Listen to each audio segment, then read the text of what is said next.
Fa 50 anys que la Pilarín Vallès diverteix i educa els més petits amb els seus dibuixos.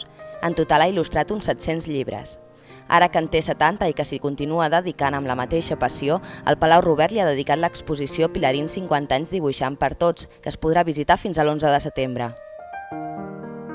50 anys de feina és una feinada, Però jo no sé fer gaire res més.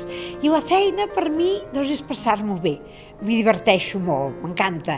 Això no vol dir que no hagi de pagar demà passat. Però esclar, hem de ser conscients que en aquestes edats, qualsevol dia no t'hi veus, et ve una tortícolis que et tomba. Ara amb més calma em dedico només a dibuixar i aprofitar el que quedi, saps? Si queda molt fantàstic, però molt no pot quedar. Però potser el poquet que queda saborejar-ho molt.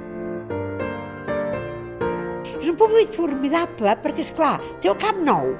No diu, això ja ho tinc vist, quin avorriment. És un públic que tot li fa il·lusió, tot li agrada. Alhora és exigent, I sobretot molt detallista, que es fixa molt en els detalls. Promocionar la cultura catalana sí que em fa molta il·lusió, perquè, esclar, és tenir una paraula en el conjunt de la teva generació, en el conjunt de coses que s'han fet durant aquesta generació. La mostra repassa la seva obra de forma temàtica a través d'una selecció dels personatges que han anat sortint a volums del Meu Pardal, el Zoo d'en Pitus o en Patufet, entre d'altres.